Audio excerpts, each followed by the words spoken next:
बिस्मिल्लाहिर्रहमानिर्रहीम, अस्सलाम वालेकुम। यकीनन आप सब खैरियत से होंगे, तंदुरुस्त होंगे। अजीज़ तलबा, मैं हूँ आपकी मौल्लिमा अक्सा ज़ाहिद अकबर और हम उर्दू की 5वीं किताब का बी लिफ्ट 4 पढ़ने जा रहे हैं।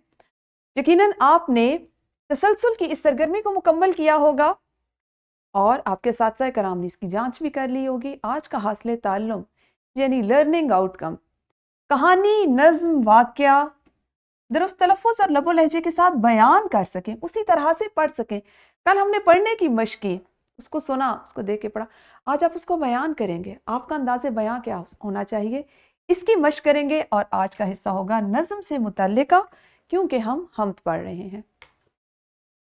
अच्छा जी, पढ़ने के लिए आपके पास एक सरगर्मी है, तो पढ़े ज़रा।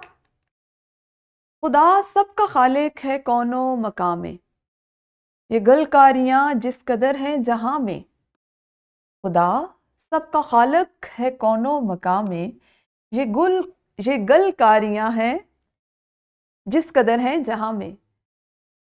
फल्क, चांद, सूरज, ये रोशन सितारे, पहाड़ और दरिया, ये दिलकश नज़ारे। कहाँ कहाँ गलती हुई? बिल्कुल सही। खालिक, गलकारियाँ या गिलकारियाँ, फल्क।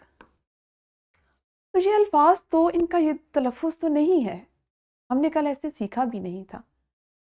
तो हम किस चीज़ पर गौर करते हैं? आज हमने सीखना है कि तलफ़्फ़ुज़ को कैसे बेहतर बनाया जाए। और तलफ़्फ़ुज़ है क्या?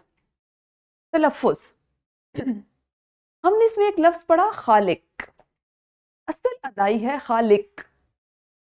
अगर हम इसकी मश्क नहीं करेंगे, हम इस पर पर गौर नहीं करेंगे, अलामात का इस्तेमाल नहीं देखेंगे, तो हर कोई अपने फ़हम के मुताबिक कोई इसे खालिक पढ़ेगा, कोई इसे खालिक पढ़ेगा। इन्हीं अशार में लफ्ज़ था गुल।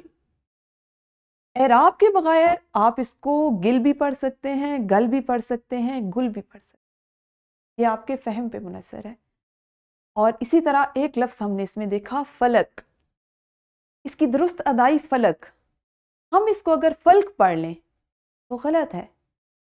तो अल्फाज को दुरुस्त अंदाज में अदा करने के लिए उन पर अलामात का इस्तेमाल होना ज़रूरी है, और फिर अलामात की पहचान होना ज़रूरी है, उनसे वाकफियत होना ज़रूरी है।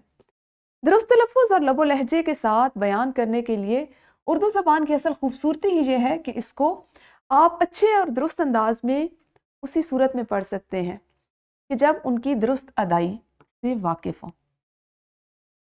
दुरुस्त अदाई के लिए एराब बहुत ज़्यादा मददगार साबित होते हैं, जिनको हम अलामात भी कहते हैं, वो हमारे लिए बहुत मुफीद होती हैं। जैसे आम इस्तेमाल का लफ्ज़ है गलत। अगर आप इसको दुरुस्त तलफ़्फ़ुज़ से ना बोलें तो हम में से अक्सर इसको गलत बोलते हैं। लफ्ज़ गलत को गलत बोलना गलत है। और हमें कैसे पता चला? कि जब हमने इसकी मश्क की और मश्क के लिए इस लफ्ज़ पर दुरुस्त एराब से, दुरुस्त अलामात से वाकिफ़ हुए।